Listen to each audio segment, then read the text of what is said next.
Setahun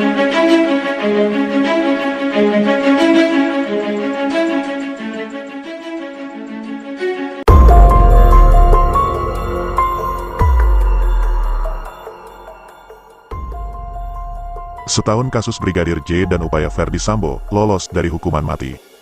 Kepala Divisi Profesi dan Pengamanan, Kadif Propam, Ferdi Sambo masih melakukan upaya agar lolos dari hukuman mati setelah terbukti menjadi otak di balik pembunuhan terhadap ajudannya sendiri, Brigadir Nofriansyah Yosua Huta Barat. Adapun korban yang dikenal dengan sebutan Brigadir J ini tewas di rumah dinas Sambo di Kompleks Polri, Duren 3, Jakarta Selatan, Jumat, tanggal 8 Juli tahun 2022 sore.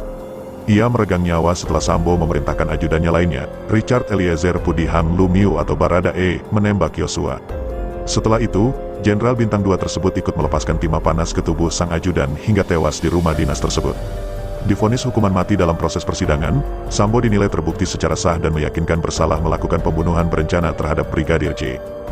Majelis Hakim Pengadilan Negeri Jakarta Selatan menilai, Sambo terbukti melanggar pasal 340 Kitab Undang-Undang Hukum Pidana, KUHP, junto pasal 55 ayat 1 ke 1 KUHP.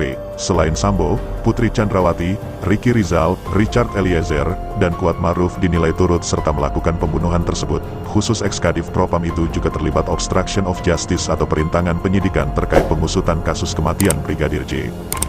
Sambo bersama anak buahnya melakukan perusakan sejumlah bukti guna menguburkan peristiwa pembunuhan yang sebenarnya terjadi.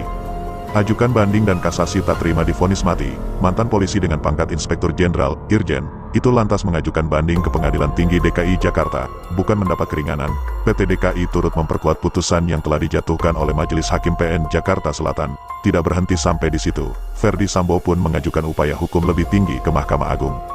Upaya kasasi yang juga dilakukan oleh Putri Chandrawati, Ricky Rizal dan Kuat Maruf ini tengah dalam proses di MA. Saat ini sudah 13 hari kasasi tersebut diproses MA. MA menurunkan 5 hakim agung yang bakal mengadili perkara pembunuhan berencana tersebut. Majelis hakim perkara ini dipimpin oleh Suhadi serta 4 anggotanya yaitu Suharto, Jupriyadi, Desnayeti, dan Yohanes Priyana. Dalam perkara pembunuhan berencana, istri Sambo, Putri Chandrawati, yang divonis pidana penjara 20 tahun.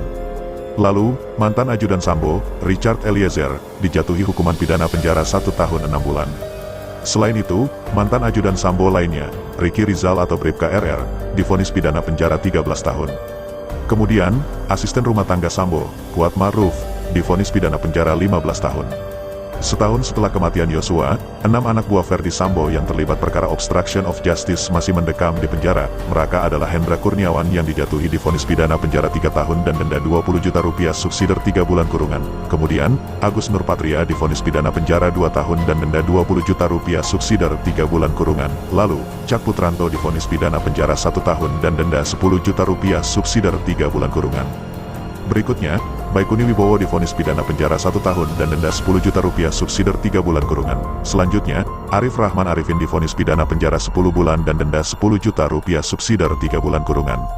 Irfan Widianto peraih penghargaan Adi Makayasa yang divonis pidana penjara 10 bulan dan denda 10 juta rupiah subsidiar 3 bulan kurungan lantaran terlibat kasus tersebut. Dari ke-6 nama tersebut, hanya Hendra Kurniawan dan Agus Nurpatria yang mengajukan banding. Senasib dengan Ferdi Sambo, banding keduanya juga ditolak oleh PT DKI Jakarta.